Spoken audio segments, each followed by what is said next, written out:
From 1997 to 1998, Southeast Asia was enveloped by smoke.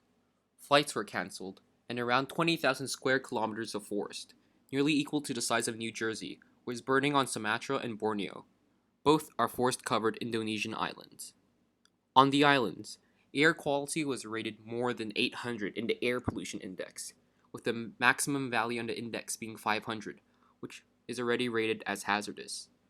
Even from Singapore and Malaysia, the air quality was estimated to be worse than any industrial region. The total damage from the fires and smoke was measured to be about 9 billion USD. 20 million people in Malaysia and Indonesia were diagnosed with asthma, eye irritation, bronchitis, and several different cardiovascular diseases.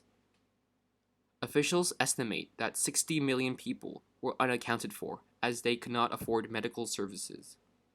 The death toll is not clear, but it is around the thousands, the main victims being children and the elderly. In addition to health issues, vehicles collided as a result of poor vision. Boats ran into each other, and a plane crashed on Sumatra, resulting in a death of 234 passengers, including the crew. It remains the deadliest airline disaster in Indonesia.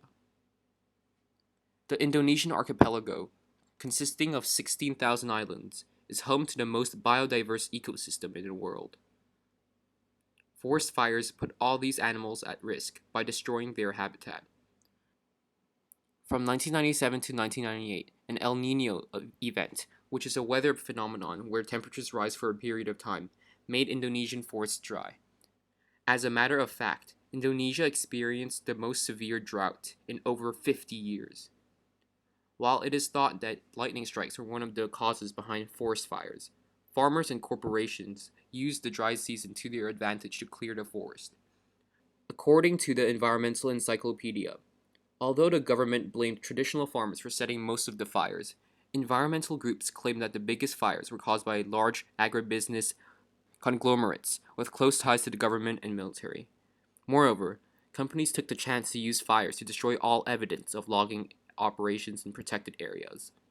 While it is common for farmers to occasionally expand their land by a hectare or two by fire, it is usually controlled. But now, with more economic incentives to clear forests for higher yield crops, such as oil palms, fires are the most efficient way to clear forests. The World Wildlife Fund claims that there are 37 plantations that are behind most of the forest fires. It is ironic that Indonesia has the most strict regulations regarding forest protection, yet they are not obeyed, even by the richest and most powerful people. The recent surge in forest fires strained relationships between Brazil and several countries attempting to help it, and revealed how much power the agricultural industry has and how corrupt the Brazilian government is. The Amazon is a rare ecosystem where arboreal and aquatic life are closely intertwined. The Amazon forest has one of the longest rivers in the world, the Amazon River. Around 1/6 of the basin is flooded for the majority of the year. According to Jansen Zoanen, a biologist at the National Institute of Amazonian Research, this flood pulse is the driving force governing all the ecological functions and interactions along the river basin, and it creates flooded forests that are crucial for the survival and reproduction of hundreds of fish species in the Amazon. In 2017, scientists conducted a study involving fisheries data over a span of 12 years and the area of forest cover using satellite images. Scientists noticed a strong correlation between the rates of deforestation and loss of fish. The loss of fish is extremely significant because fish play a crucial role in the Amazon ecosystem. Fish rely on the raining season to happen so that they can travel near the roots of the trees to eat fruits and seeds. When the fish excretes its waste, the seed gets released along with some feces. This feces functions as a fertilizer, helping the plants grow, thus completing the cycle. While Brazilian law protects all vegetation in a 500-meter distance from the riverbank, this is insufficient, as in the raining season, the water can reach up to 20 kilometers from the riverbank. The wide biodiversity in the Amazon is largely due to the flooding that occurs from December to April. Brazilian President Jair Bolsonaro fired the director of NISR, the National Institute for Space Research, for publishing data that show that deforestation rates in Brazil have increased 88% from last year. With Bolsonaro in power, the government tried to construct roads and bridges for better access to the forest for logging and mining operations to expand.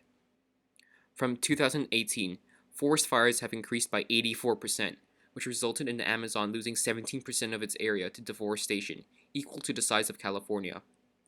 Just this year, there are over 40,000 fires in Amazon alone. This is the highest rate a forest has ever burned ever since record keeping began.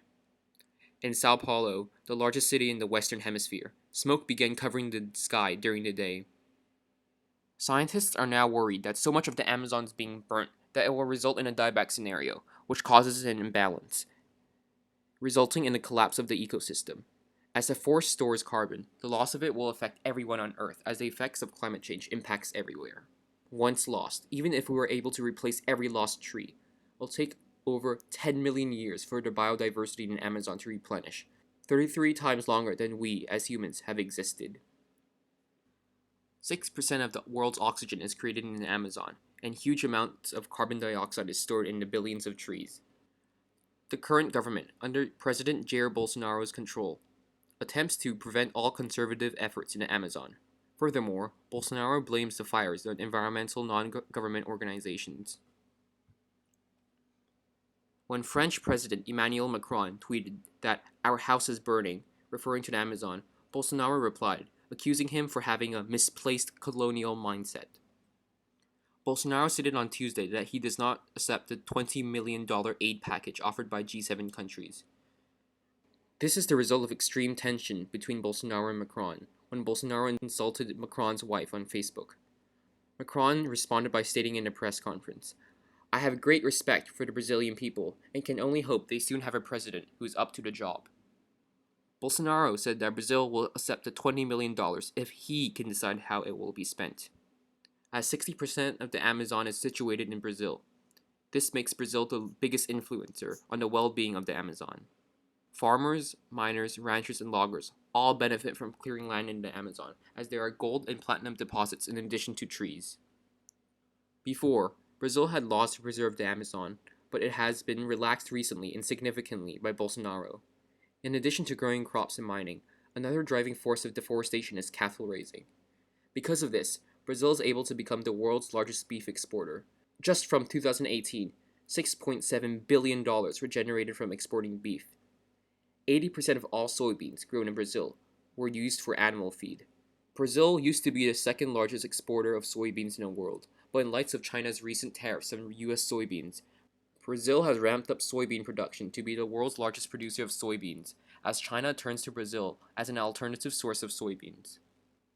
From last year, the rate of deforestation has increased significantly, starting when Bolsonaro took office. In fact, his campaign was based around exploiting the Amazon. President Bolsonaro was endorsed by the agricultural lobby, and to return the favor, he relaxed laws protecting the Amazon. Ricardo Salles, who Bolsonaro chose as Minister of the Environment, was helping mining companies expand by adjusting the maps in an environmental protection program.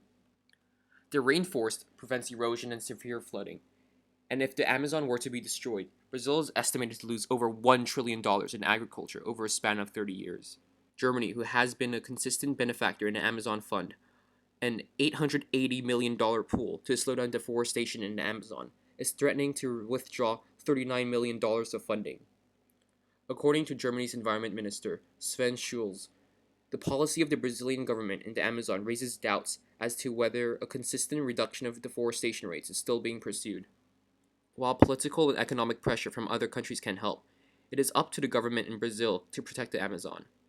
Even though pressure is mounting to put in more enforcement on protecting the Amazon, Bolsonaro has 3 more years in office. Between 2005 and 2014, the Amazon saw a 70% drop in deforestation rates as a result of stronger enforcement of environmental regulations, suggesting heavily that it is entirely possible to reduce the forest fires. Brazil just needs the will to do it. Ultimately, the solution to preserving the Amazon is political, and it is up to the Brazilians to pressure the government into reinstating the regulations. While conserving the Amazon has an economical cost, it can protect Brazil from the effects of climate change. Unfortunately, the government now values short-term gain over long-term ones.